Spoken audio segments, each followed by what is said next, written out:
Welcome to Ed Leader with your host, Dr. Rob Jackson. Join Dr. Jackson for conversations and reflections on improving educational leadership from the classroom to the boardroom and beyond.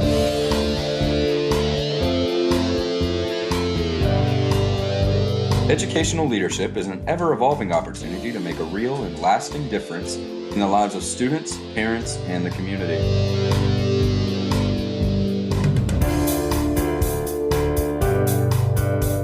And now, here's your host, Dr. Rob Jackson.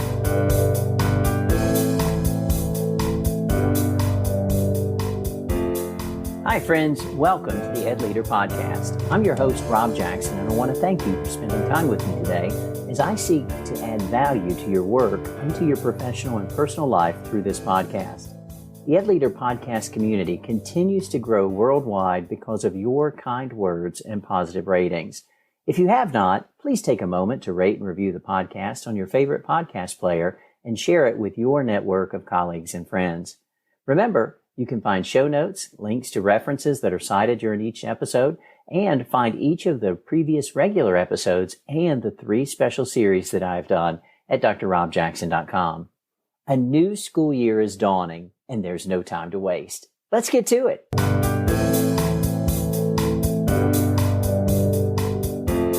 In my profession as an educator, I'm surrounded by incredibly caring people who want to make a difference. For years, as an icebreaker in a meeting, an introduction in a presentation, or as an interview question, I've asked the question, why do you want to be a teacher, a counselor, a principal, a superintendent, or an educator?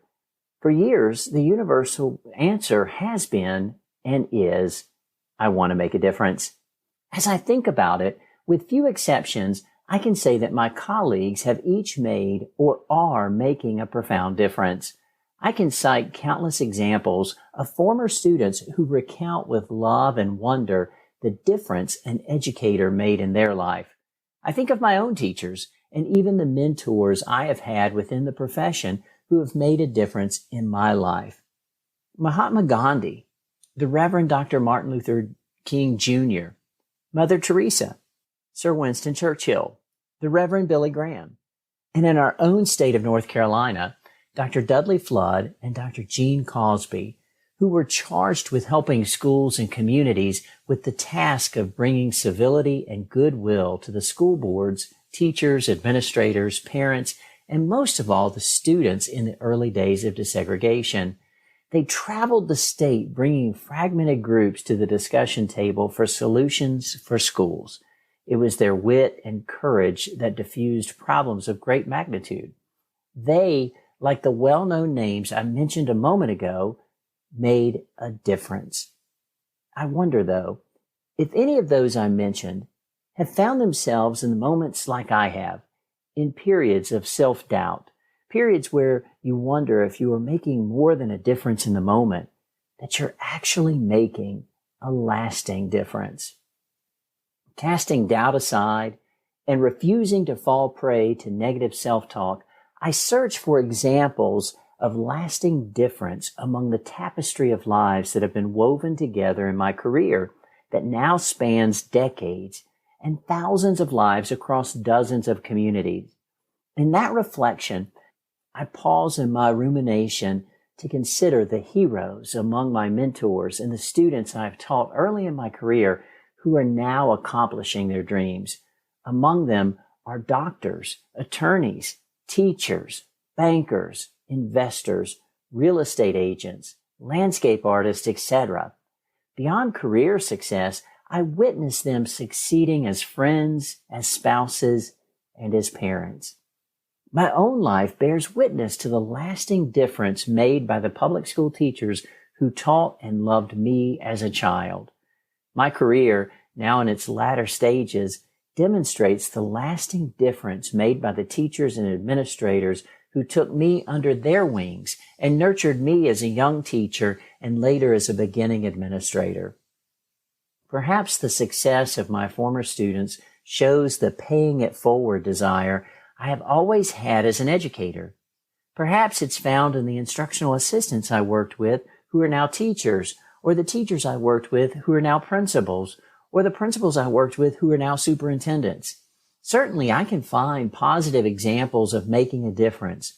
What then can I find in these exemplars of differences made that might just be the keys to making a lasting difference? From my reflections, I believe that there are two key requirements to making a difference that lasts: intention and attention. At the start of a new adventure, a new career, a new school year, a new position, a new opportunity, or a new journey, it's important to be able to state in a clear manner the intention of the work. For example, a teacher might say at the beginning of a school year, "This year I will help each of my students grow in their reading ability." At the highest level, this might be stated as a SMART goal. SMART is an acronym for a goal that is specific, measurable, attainable, realistic, and time-bound. The teacher's goal of, "This year I will help each of my students grow in their reading ability," might sound like, "This school year I will help each of my students improve their reading proficiency by 5 percentage points on the state assessment," when written as a SMART goal. Writing goals down, whether personal or professional, forces an intentional consideration of what might be. Being intentional in purpose is not and should not just be limited to some typical metric of the work you do, like a reading assessment score for a teacher. We should also be just as intentional in creating and writing down goals for those things that are really important, like developing relationships. This year, I will really get to know my students or colleagues. I'm going to spend more time with my family. I'm going to be more involved with the community. Those goals, written as SMART goals, might sound like, "This school year, I will really get to know my students by having a one-on-one conversation with each of them during the first week of school and at least every other week throughout the school year." Or, "This year, I'm going to spend at least 4 more hours per week with my family by blocking out 1 weeknight and 1 weekend night each week for an activity with them." Or, "This year, I'm going to be more involved in the community by joining and regularly attending a civic club and attending the monthly Chamber of Commerce mixer." Reflecting on, stating out loud, and ideally writing down your intention as a SMART goal makes it more likely that you'll accomplish your goal or achieve your purpose. Intention increases focus and causes us to not be pulled from our goals by all of the distractions of life. Let me say that again. Intention increases focus and causes us to not be pulled from our goals by all of the distractions of life. Feeling good? Ready to change the world and make a difference? Well, not so fast. There's another equally important component. The intention to make a lasting difference or accomplish a goal is simply not enough. Intention fails if not accompanied by attention. The best laid plans are meaningless if attention is not paid to the intention or goal along the way. If my intention is to get to know my colleagues, I need to spend time with them regularly and routinely. I need to take the time to inquire about their family and interests. If my intention is around being more involved in the community, I need to regularly schedule events on my calendar. Failing to pay routine attention to the steps required to achieve the desired outcome ensures a failure to achieve. If my intention is to help students improve their reading proficiency, I have to daily accomplish the tasks that bring that to fruition. I cannot expect that a student will magically improve if I have not informally and formally assessed along the way, and most importantly, adjusted my instruction based on the results of those check-ins or assessments. In my classroom, in the days before smartphones, I kept checklists in my lesson plan book and notated every check-in while tracking a student's progress. I could quickly see who I had not spoken with recently. Today, technology makes this tracking much easier. However, if we fail to pay attention to electronic reminders, we will still fail to accomplish our goals. On a personal level, a particular goal of mine in the realm of self-care and exercise has been a testament to the power of intention and attention in my life. For years, I had paid lip service to wanting to be in shape or healthier, but I was not making any progress.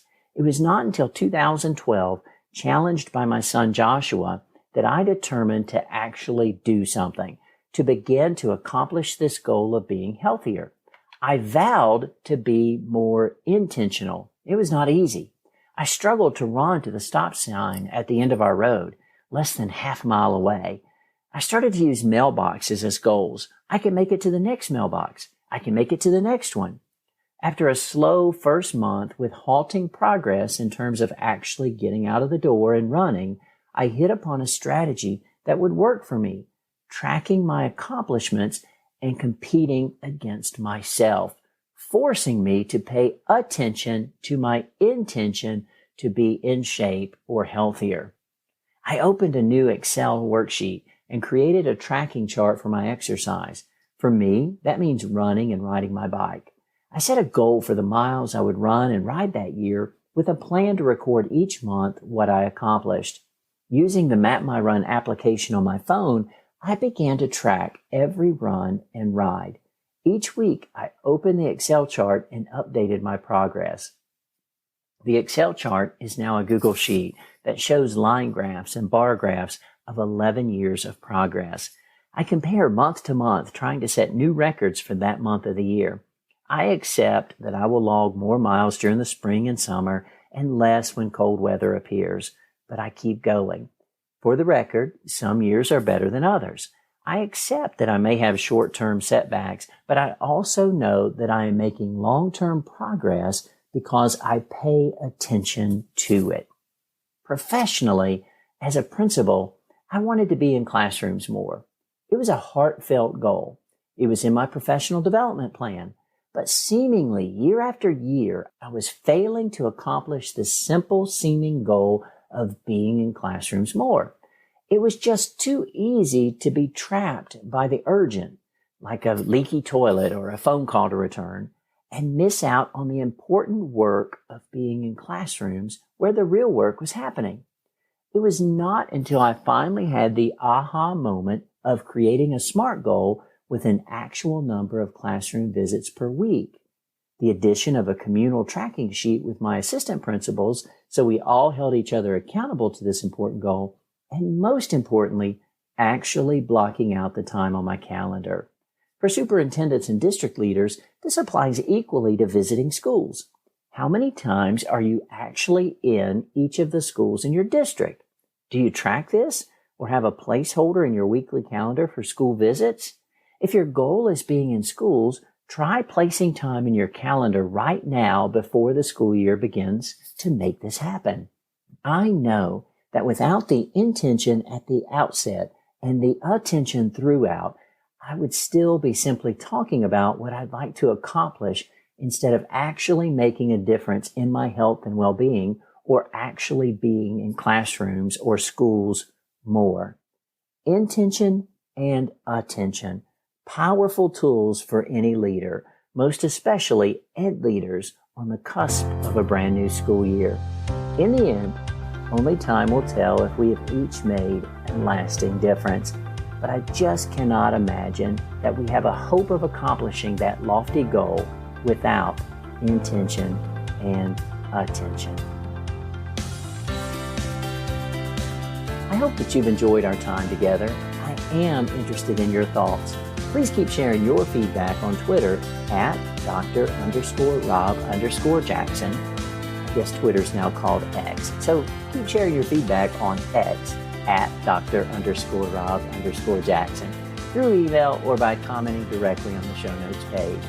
If you think it has been helpful, please share this episode and podcast with your network of friends and colleagues. Thank you for spending time with me today, and thank you for all that you do for every student, every teacher, and every staff member. You are making a difference. If no one else has told you, I want you to know that I believe in you. Good day. Thank you for listening to the Ed Leader Podcast. Please subscribe to the podcast and consider leaving a review with 5 stars on Apple Podcasts so that we may continue to grow the Ed Leader community. We hope that you have enjoyed your time with Dr. Jackson. Until next time.